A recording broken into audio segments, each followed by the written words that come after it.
How's it going everyone? Welcome to Coming Up. My name is Lewis, also known as Grinder, and this show is all about taking a look at future content that's on its way, including things such as leaks and rumours. If you enjoyed this episode, please don't forget to hit that thumbs up button and also comment down below. Cheers guys!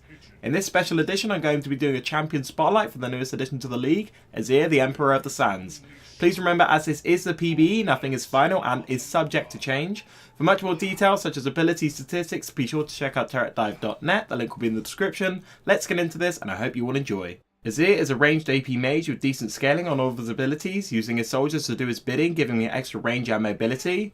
With the crowd control of his ultimate and the use of spells such as his E, the outplay potential is exceptionally strong and in the hands of a good player can be effective harassment champion, but also can be great in team fights. His passive has two parts, Will of the Emperor and Disc of the Sun. Will of the Emperor gives Azir a 2% bonus attack speed for every 1% of cooldown reduction you have.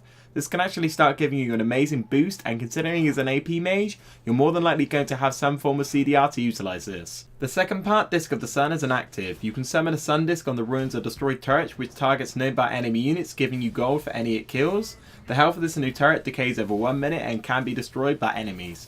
This is pretty darn effective, particularly if you're on the retreat and set up a turret to slow the enemy advance while you recall back to base. It can also be used in the opposite way to act as a new front line if you suspect a teamfight is about to recur in that area. To avoid confusion, the first ability I'm going to talk about is actually his W, Arise, as it's the first one you need to unlock and is needed for your Q and E. You summon a Sand Soldier which is untargetable and lasts for 9 seconds. If you attack while the soldier is also in range, the soldier attacks instead, dealing damage in a line and giving the attacks a bonus magic damage of 0.7 AP ratio. You can store 2 of these soldiers at a time, and it should be noted that they expire twice as fast in the range of a turret, and moving too far away will make them disappear instantly. If used properly with this, you can practically double your range, keeping you much safer while in lane. It's also great for pushing the wave much more effectively if needed. Moving on to his Q, Conquering Sands, which is his main harassment tool, Azir orders all sand soldiers toward the target location, dealing damage and slowing all enemies they pass through by 20%. This slow can also stack by the amount of soldiers that hit the enemy. With a range of 800, this can be a deadly ability against your laning opponent. Add on to the fact it has a relatively low cooldown and mana cost, plus an AP ratio of 0.6, this should not be underestimated and used by you as much as possible to put the enemy on edge. The E, Shifting Sands, is Azir's dashing ability. When cast, you dash through a nearby sand soldier, damaging any enemies you pass through on the way and knocking them up for half a second.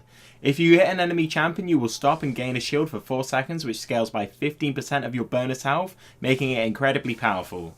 This ability can be used one of 2 ways, either by engaging on an enemy champion to finish them off with the bonus of the shield, or to escape a sticky situation. With a fairly big cooldown of over 20 before level 3, this should not be overused aggressively in case you need to use it to save your life due to a gank or similar situation. Last but most definitely not least is Ultimate Emperor's Divide. Cast as a skill shot is sensible for phalanx of soldiers that knock back and damage enemy opponents quite heavily. Once the soldiers finish their charge, they stand as a wall for 5 to 7 seconds depending on level, blocking movement by enemy champions past them, including dashes such as Graves' Quick Draw. When allies pass through the wall, they gain a 20% movement speed buff, which makes this ability amazing for either a fast retreat or a rapid engage for a team fight.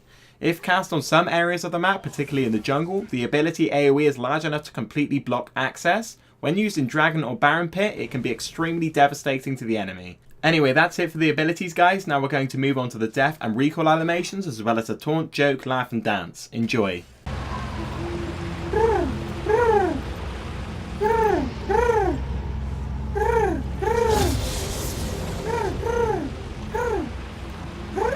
For emperors, it's all about how you carry yourself. So, a pigeon walks into a bar. There is only Shurima. All else is but a mirage. What is the desert but the ashes of my enemies?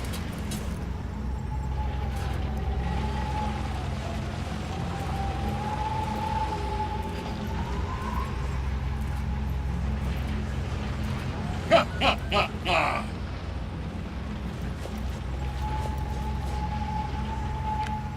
Your Emperor shall return.